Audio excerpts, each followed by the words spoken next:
प्रिय विद्यार्थियों, प्रथम वर्ष सामान्य हिंदी में आपके निबंध भी परीक्षा में आएगा।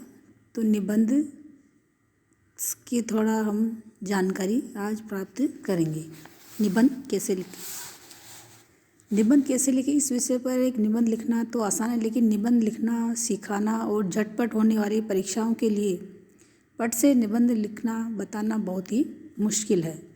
कारण है कि निबंध एक लेखक के व्यक्तित्व की अभिव्यक्ति होता है। लेखक की एक विषय के बारे में जानकारी उसकी सामान्य तर्क शक्ति, चिंतनशीलता, कल्पनाशीलता और भाषाई अभिव्यक्ति कौशल, शब्द भंडार, शब्द चयन की क्षमता, वाक्य संरचनाओं का बोध, भाषा में नया प्रयोग करने की क्षमता, वाक्य एवं पैराग्राफ निर्माण में विशेष लय अर्थात रिदम और निबंध के रूप में भाषा अभिव्यक्ति का विकास की भूमि पर निबंध कैसे लिखा जाता है।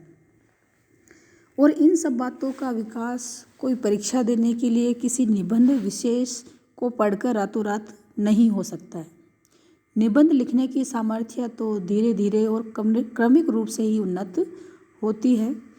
पुस्तकों में लिखे हुए निबंधों को पढ़कर उनकी देखा देखी निबंध लिखे तो जा सकते हैं, किंतु वे वास्तविक निबंध नहीं है। निबंध मूलतः एक व्यक्तित्व के द्वारा की गई एक रचना है, सृष्टि है, और रचना की नकल नहीं की जा सकती है। वह तो अपने ही ढंग से श्रेष्ठ होती है।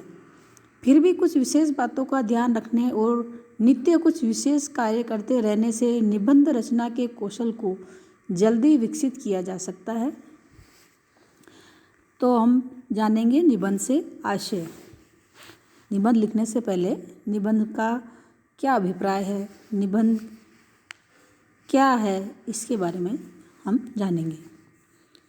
निबंध का शाब्दिक अर्थ तो होता है विशेष रूप से नी अर्थात बंधी हुई, और बंध यानी रचना, विशेष प्रकार से बंधी हुई या एक तरह से जिसमें विषय का बराबर तारतम्य है, सिलसिला हो, क्रमिकता हो, बनावट हो, कसावट अर्थात बंधापन। वैसे तो ये सब बातें भाषा के एक वाक्य में भी होती है, किंतु निबंध वाक्य से बड़ी रचना है। वह अनेक वाक्यों से बना हुआ महावाक्य है। निबंध में एक विचार का विषय का विस्तार होता है, लेकिन विशेष बात यह है कि यह विस्तार एक बनावट को बंधाव को लिए होता है। अर्थात निबंध में जो है अनेक वाक्य सम्मिलित होते हैं। वाक्यों के महाकुंभ को महावाक्य कहा गया है। एक विषय पर विस्तार से सोचना और विशेष रूप से उसे लिख देना एक चुनौतीपूर्ण कार्य होता है। दिमाग के सोचने की गति तेज होती है, लेकिन लिखने की गति धीमी होती है। दिमाग तो एक पर एक विचारों को जो है उसकी छलांग लगाता है, यानी एक के बाद एक विचार हमारे दिमाग में आते रहते हैं और जाते रहते हैं, और हमारा जो दिमाग है वो कहीं का कहीं पहुंच जाता है। उसे एक विषय के इर्द गिर्द बांधे रखना और सिलसिलेवार सोचने के लिए साध लेना एक कठिन काम होता है। इसी अनुशासित किस्म के बंधे हुए रचना कर्म को निबंध कहा गया है।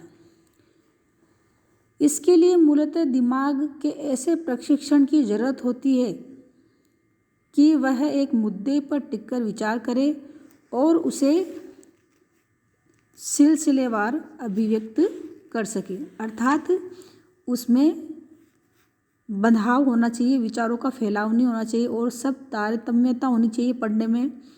विचार जो है एक के बाद एक जुड़े हुए होने चाहिए, उनमें किसी प्रकार का भटकाव बिखराव नहीं होना चाहिए।